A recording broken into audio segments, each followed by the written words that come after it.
Historia del siglo XX.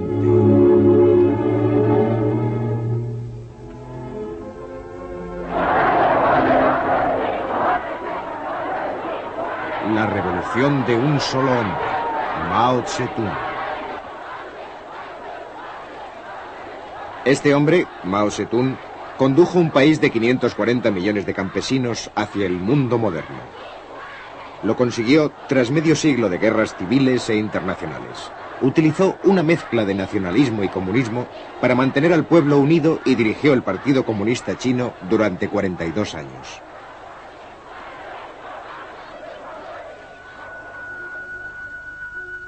Mao tenía 7 años cuando dio comienzo el siglo XX. Su padre era un campesino propietario de tierras. Mao era un muchacho inteligente y su padre quería que llevara la contabilidad de su hacienda, pero él tenía otros planes. El joven campesino de provincia se mantenía atento mientras el gobierno de la emperatriz viuda se hundía en el caos.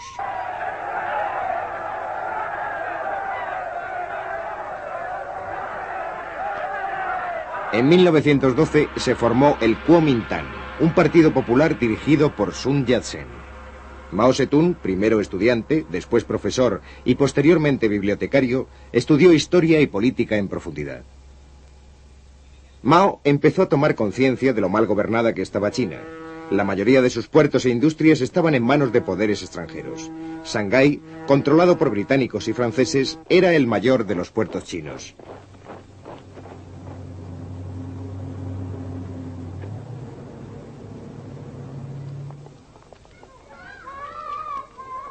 En 1921, curiosamente en un colegio de chicas, se reunieron por primera vez los fundadores del Partido Comunista Chino. Mao se encontraba entre ellos. Decidieron unir sus fuerzas a las del Kuomintang.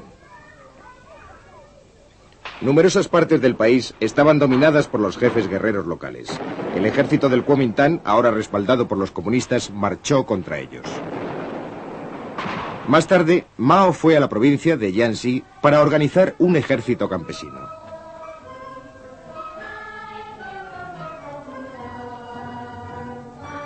En Jiangxi, Mao confirmó su opinión de que el campesinado era la clave de la revolución en China.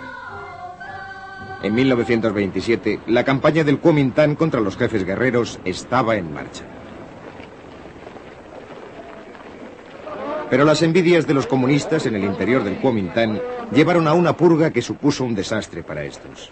En una especie de noche de los cuchillos largos, algunos líderes comunistas fueron asesinados en Shanghái. Mao tuvo la suerte de no encontrarse allí. Algunos comunistas escaparon, refugiándose en las escasas plazas fuertes que aún conservaban. Me gustaría presentarles al presidente del gobierno nacional. El nuevo líder del Kuomintang era Chiang Kai-shek. Larga vida a los 3 principios del pueblo. Larga vida al espíritu revolucionario de la China nacionalista. Chiang odiaba el comunismo. Ordenó que sus tropas rodearan las bases comunistas de Jiangxi. Poco a poco fueron intentando acabar con ellos en una serie de campañas de exterminio.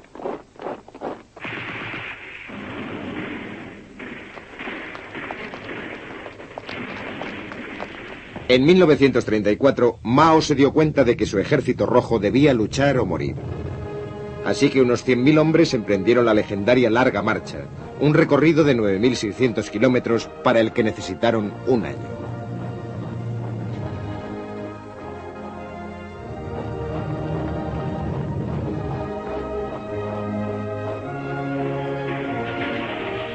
Las fuerzas del Kuomintang hostigaron a los participantes en la marcha. Durante esta, en una ciudad llamada Shunji, Mao fue elegido presidente del Partido Comunista Chino. Entonces, para eludir al Kuomintang, las tropas comunistas se dividieron. Mao condujo uno de los ejércitos.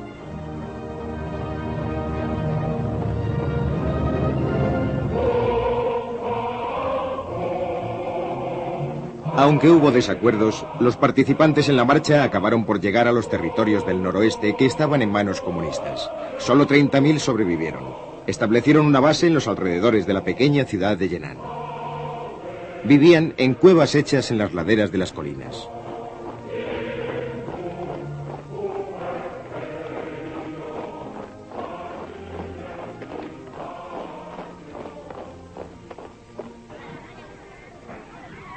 Un joven periodista americano, Edgar Snow, consiguió llegar hasta Mao en Yenan.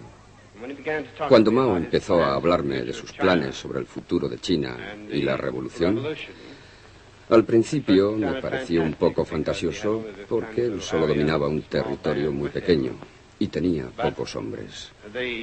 Pero la forma en que me explicó su programa y sus ideas era tan lógica y convincente que al final acabé pensando que realmente se trataba de un presidente excepcional. Edgar Snow también filmó al ejército de Mao.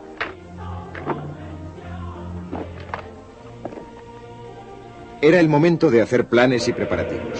Sus soldados fueron entrenados para divulgar un mensaje político, que los campesinos no tenían por qué pasar hambre y ser explotados, que China podía ser gobernada con justicia. Los campesinos nunca habían visto a los soldados portarse así. Ayudaban a la gente, pagaban por las cosas que necesitaban, dejaban todo limpio, respetaban a las mujeres y no destruían los sembrados.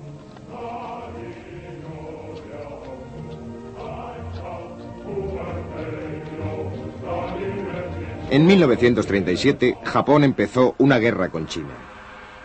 Ahora Chiang Kai-shek y los comunistas se enfrentaban a un enemigo común.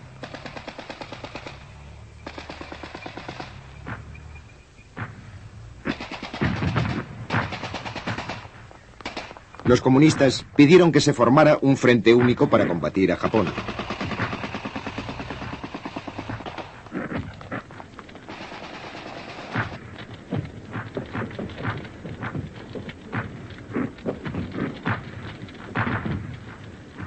Los americanos y los británicos que apoyaban al Kuomintang pidieron a Chiang Kai-shek que aceptara la capitulación japonesa en 1945.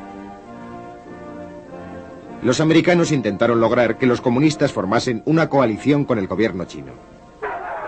Pero no se llegó a un acuerdo y estalló la guerra civil.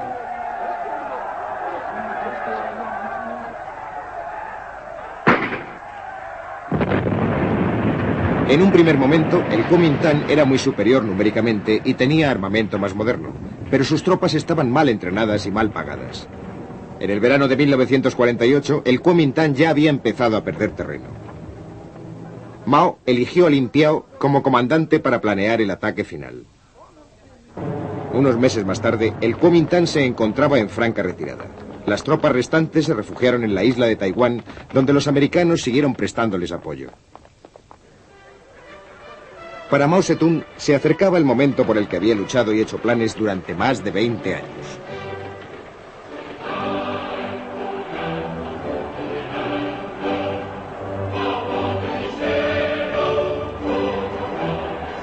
El 1 de octubre de 1949, Mao y sus colaboradores se apostaron en la Puerta de la Paz Celestial de Pekín y Mao proclamó la nueva República Popular China.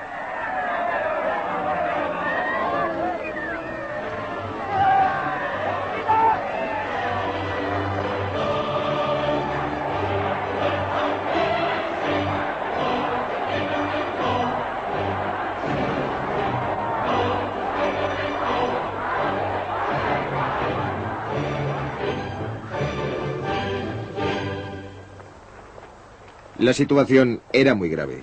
China pasaba hambre y estaba en ruinas. Mao y sus colaboradores empezaron a actuar con energía. Los grandes propietarios de tierras, en especial los que habían utilizado la violencia con los campesinos, fueron condenados por los tribunales populares. A muchos de ellos se les sentenció a muerte. Las escrituras de sus posesiones fueron quemadas y sus tierras se repartieron.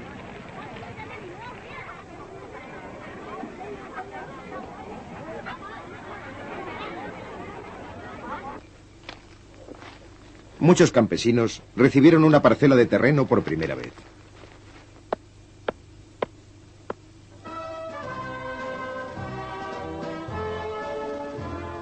En Moscú, Stalin se entrevistó con Mao y le ofreció ayuda. Se envió a técnicos soviéticos para que ayudasen en la construcción de embalses, puentes, fábricas y ferrocarriles.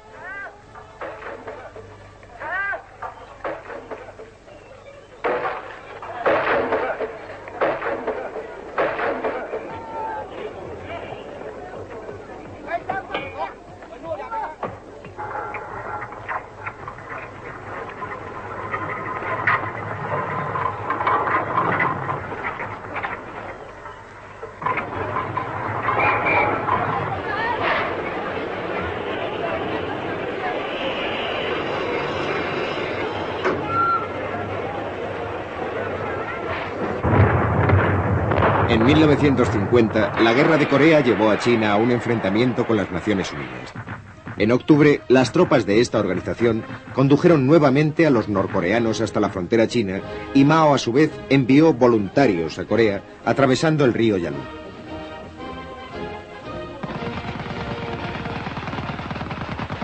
En un primer momento, las fuerzas comunistas chinas consiguieron vencer a las de las Naciones Unidas.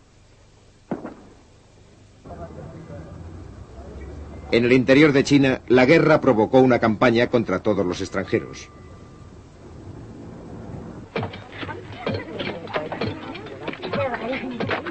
Mao quería estimular a la población para que consiguieran nuevos logros por sus propios medios.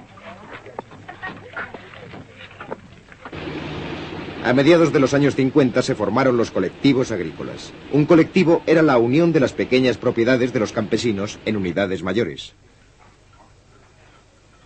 Se crearon más escuelas. Los campesinos eran entrenados como soldados a tiempo parcial. Mao tenía confianza en lo que hacía y aceptaba las críticas. En 1957, con el eslogan de que florezcan las 100 flores, pidió a los intelectuales que expresasen su opinión sobre el gobierno. Pero la campaña se le fue de las manos. Mao y el Partido Comunista fueron atacados abiertamente. La campaña de las 100 flores se dio por terminada. En 1958 llegó el gran salto hacia adelante, un enorme esfuerzo para colocar a China al mismo nivel que el industrializado mundo occidental.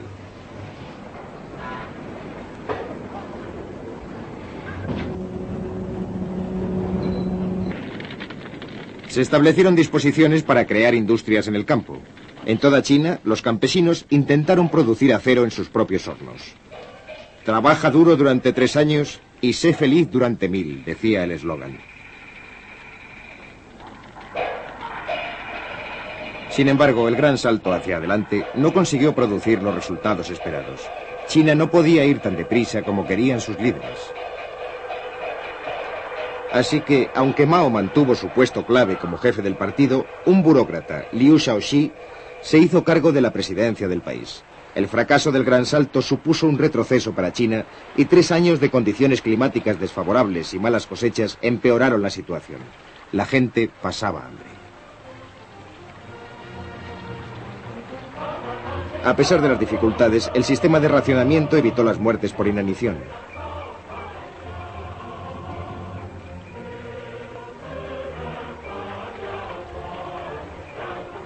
En 1960, Khrushchev visitó Pekín.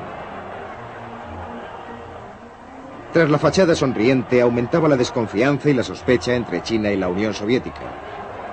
¿Avanzaba China demasiado deprisa?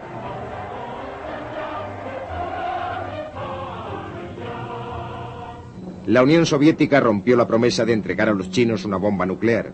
Sus diferencias fueron en aumento. Los soviéticos hicieron regresar a sus técnicos, provocando un retroceso importante en los planes de industrialización.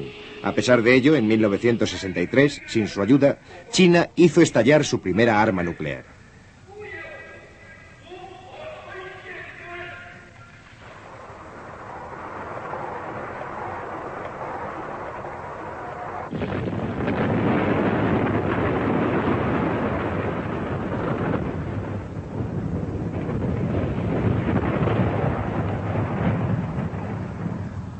El presidente Mao no estaba contento con el creciente poder de la burocracia china. En 1966 trató de acabar con ella, dando comienzo a una revolución cultural por todo el país. En un pequeño libro rojo expuso sus pensamientos sobre cómo se debía vivir y trabajar. Lin Piao, al que entonces se consideraba futuro sucesor de Mao, habló a miles de jóvenes guardias rojos en Pekín. En nombre de la revolución cultural, se decidió acabar con las instituciones. La esposa de Mao, Jiang Qin, aportó sus propias ideas. Ella deseaba una revolución en las artes. Las escuelas y las universidades cerraron sus puertas. Los guardias rojos llevaron a cabo una violenta campaña contra todo lo que recordase el viejo mundo. Los oponentes de Mao fueron estigmatizados y hechos desaparecer.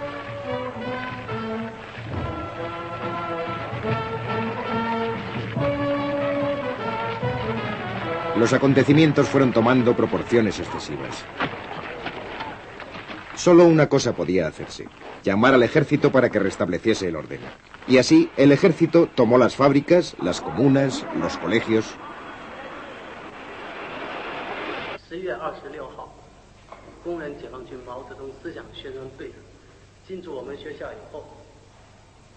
Cuando el caos de la revolución cultural hubo pasado, el objetivo de Mao fue rehacer el país.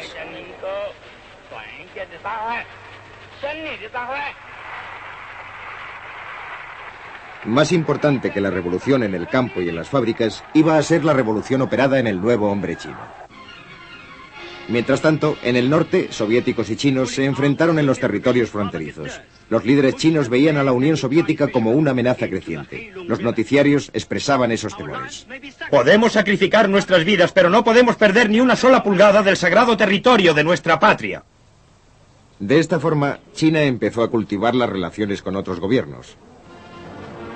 Y en 1972, el presidente norteamericano Richard Nixon viajó a Pekín, acabando así casi 25 años de hostilidad entre China y Estados Unidos.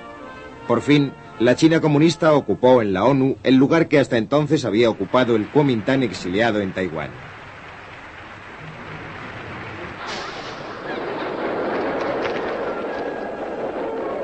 Ahora Mao tenía ya más de 70 años y estaba enfermo. Sin embargo, igual que otros hombres como Zhou Enlai, había luchado por la revolución y quería que ésta siguiese adelante.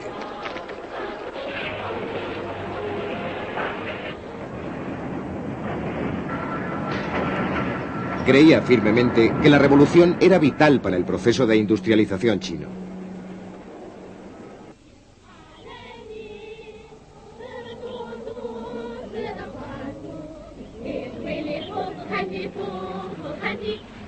Las comunas, alguna de ellas de hasta 60.000 miembros, habían reemplazado a los colectivos agrícolas.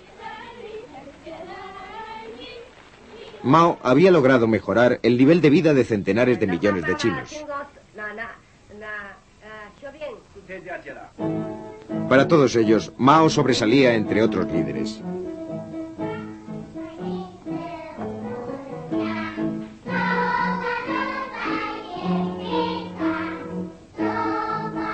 Los pensamientos del presidente eran el tema de las canciones infantiles. Sus escritos políticos eran citados para apoyar cualquier reglamento o ley que el gobierno decidiese dictar. Mao seguía siendo el reverenciado gran líder cuando murió en septiembre de 1976. Aquellos que, como su viuda, usaban las palabras de Mao para promover leyes extremistas, fueron pronto sustituidos. El liderazgo del país mayor del mundo recayó en Hua Kuo-fen. Aunque la nación seguía dominada por la memoria de Mao Zedong.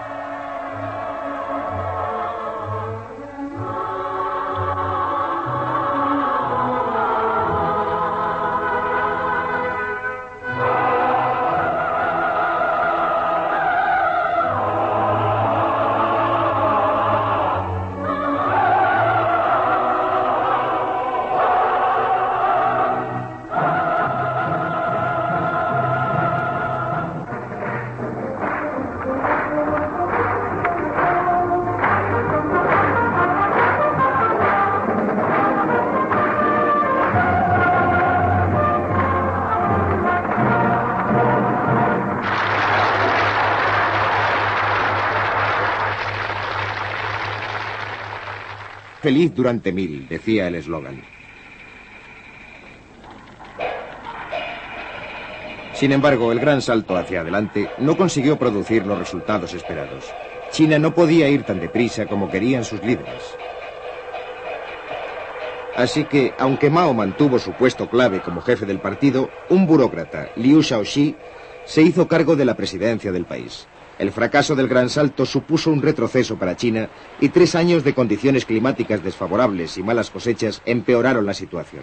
La gente pasaba hambre. A pesar de las dificultades, el sistema de racionamiento evitó las muertes por inanición.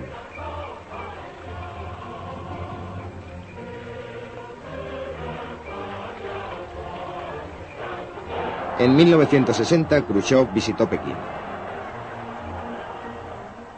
Tras la fachada sonriente, aumentaba la desconfianza y la sospecha entre China y la Unión Soviética.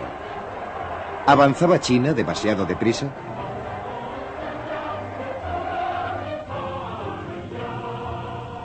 La Unión Soviética rompió la promesa de entregar a los chinos una bomba nuclear. Sus diferencias fueron en aumento. Los soviéticos hicieron regresar a sus técnicos, provocando un retroceso importante en los planes de industrialización. A pesar de ello, en 1963, sin su ayuda, China hizo estallar su primera arma nuclear.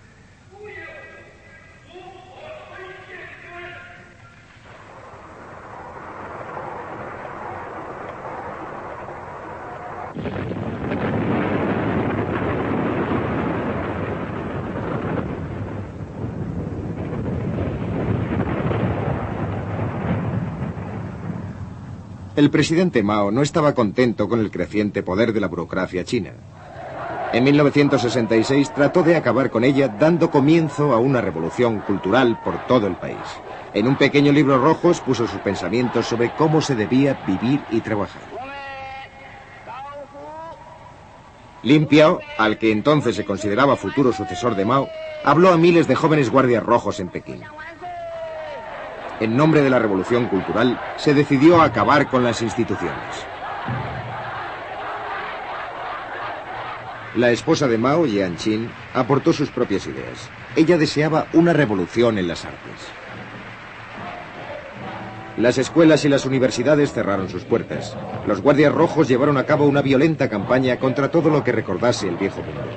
Los oponentes de Mao fueron estigmatizados y hechos desaparecer.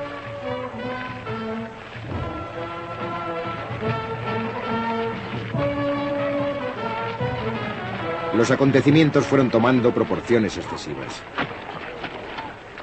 Solo poco a poco fueron intentando acabar con ellos en una serie de campañas de exterminio.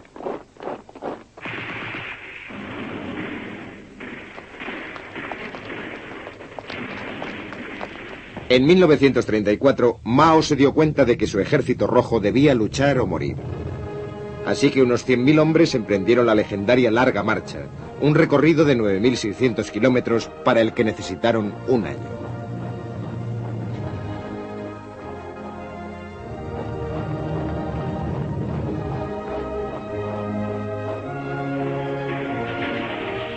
Las fuerzas del Kuomintang hostigaron a los participantes en la marcha. Durante esta, en una ciudad llamada Shunji, Mao fue elegido presidente del Partido Comunista Chino.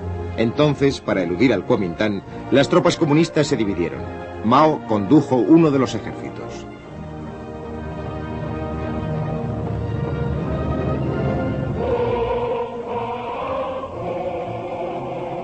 Aunque hubo desacuerdos, los participantes en la marcha acabaron por llegar a los territorios del noroeste que estaban en manos comunistas. Solo 30.000 sobrevivieron. Establecieron una base en los alrededores de la pequeña ciudad de Yenan. Vivían en cuevas hechas en las laderas de las colinas.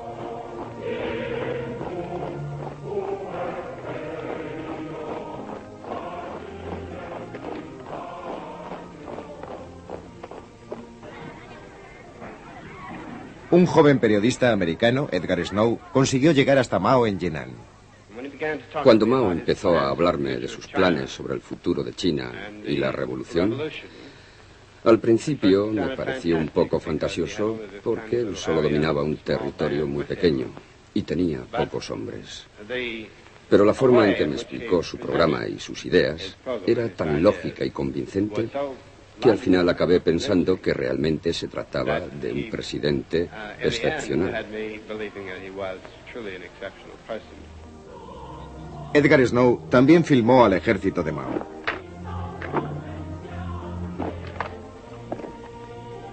Era el momento de hacer planes y preparativos. Sus soldados fueron entrenados para divulgar un mensaje político, que los campesinos no tenían por qué pasar hambre y ser explotados, que China podía ser gobernada con justicia. Los campesinos nunca habían visto a los soldados portarse así. Ayudaban a la gente, pagaban por las cosas que necesitaban, dejaban todo limpio, respetaban a las mujeres y no destruían los sembrados.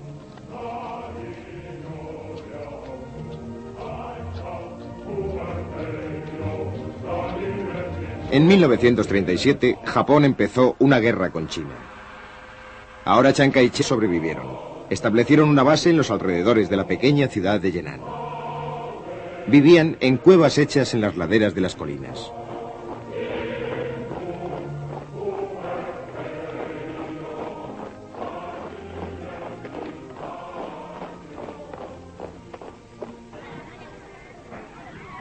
Un joven periodista americano, Edgar Snow, consiguió llegar hasta Mao en Henan. Cuando Mao empezó a hablarme de sus planes sobre el futuro de China y la revolución, al principio me pareció un poco fantasioso porque él solo dominaba un territorio muy pequeño y tenía pocos hombres. Pero la forma en que me explicó su programa y sus ideas era tan lógica y convincente que al final acabé pensando que realmente se trataba de un presidente excepcional. Edgar Snow también filmó al ejército de Mao.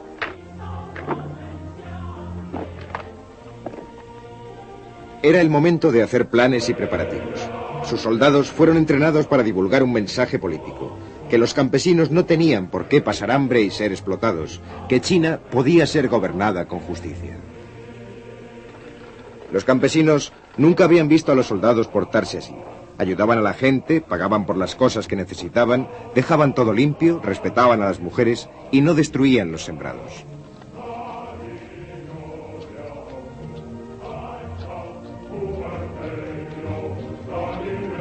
En 1937, Japón empezó una guerra con China. Ahora Chiang Kai-shek y los comunistas se enfrentaban a un enemigo común.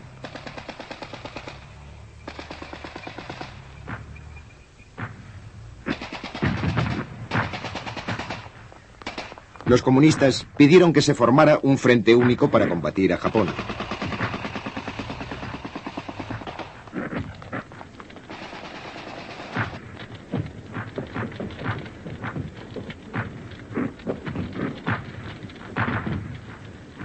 Los americanos y los británicos que apoyaban al Kuomintang pidieron a Chiang Kai-shek que aceptara la capitulación japonesa en 1945. Los americanos intentaron lograr que los comunistas formasen una coalición con el gobierno chino. Pero no se llegó a un acuerdo y estalló la guerra civil.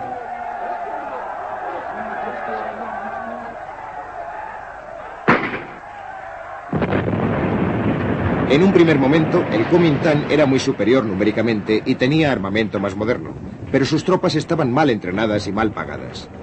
En el verano de 1948, el Kuomintang ya había empezado a perder terreno.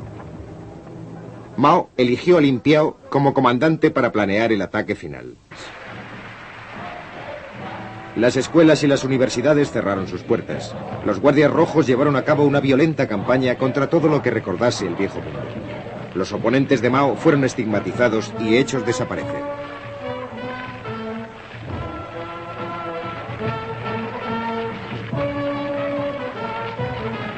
Los acontecimientos fueron tomando proporciones excesivas. Solo una cosa podía hacerse: llamar al ejército para que restableciese el orden. Y así, el ejército tomó las fábricas, las comunas, los colegios.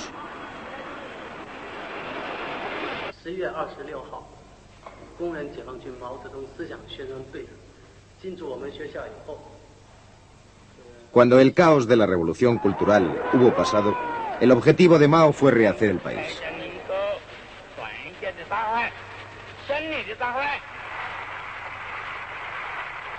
Más importante que la revolución en el campo y en las fábricas, iba a ser la revolución operada en el nuevo hombre chino. Mientras tanto, en el norte, soviéticos y chinos se enfrentaron en los territorios fronterizos. Los líderes chinos veían a la Unión Soviética como una amenaza creciente. Los noticiarios expresaban esos temores. Podemos sacrificar nuestras vidas, pero no podemos perder ni una sola pulgada del sagrado territorio de nuestra patria. De esta forma, China empezó a cultivar las relaciones con otros gobiernos. Y en 1972, el presidente norteamericano Richard Nixon viajó a Pekín, acabando así casi 25 años de hostilidad entre China y Estados Unidos. Por fin, la China comunista ocupó en la ONU el lugar que hasta entonces había ocupado el Kuomintang exiliado en Taiwán.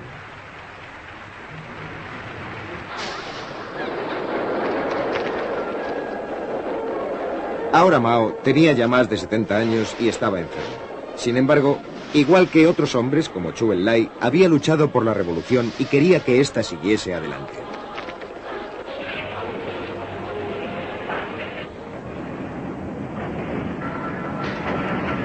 Creía firmemente que la revolución era vital para el proceso de industrialización chino.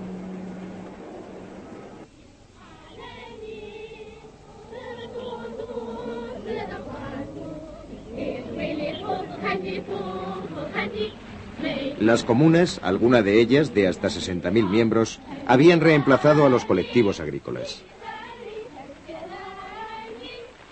Mao había logrado mejorar el nivel de vida de centenares de millones de chinos. Para todos ellos, Mao sobresalía entre otros líderes.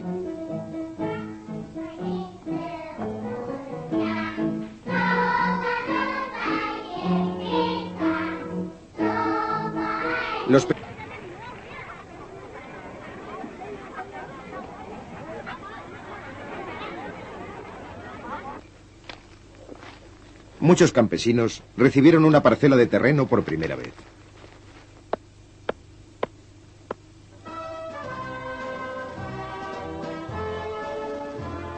En Moscú, Stalin se entrevistó con Mao y le ofreció ayuda. Se envió a técnicos soviéticos para que ayudasen en la construcción de embalses, puentes, fábricas y ferrocarriles.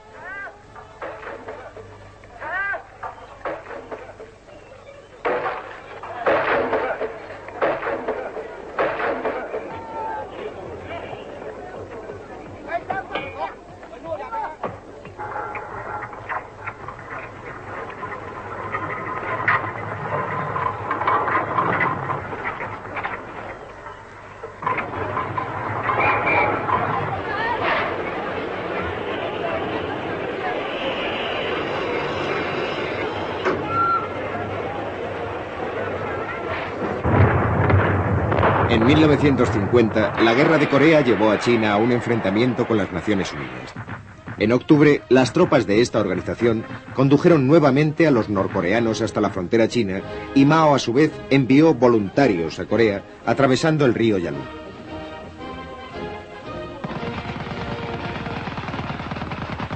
En un primer momento, las fuerzas comunistas chinas consiguieron vencer a las de las Naciones Unidas.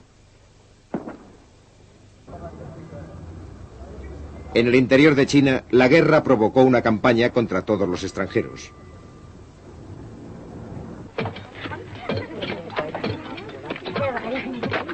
Mao quería estimular a la población para que consiguieran nuevos logros por sus propios medios. A mediados de los años 50 se formaron los colectivos agrícolas. Un colectivo era la unión de las pequeñas propiedades de los campesinos en unidades mayores. Se crearon más escuelas. Los campesinos eran entrenados como soldados a tiempo parcial. Mao tenía confianza en lo que hacía y aceptaba las críticas. En 1957, con el eslogan de que florezcan las 100 flores, pidió a los intelectuales que expresasen su opinión sobre el gobierno. Pero la campaña se le fue de las manos. Mao y el Partido Comunista fueron atacados abiertamente. La campaña de las 100 flores se dio por terminada.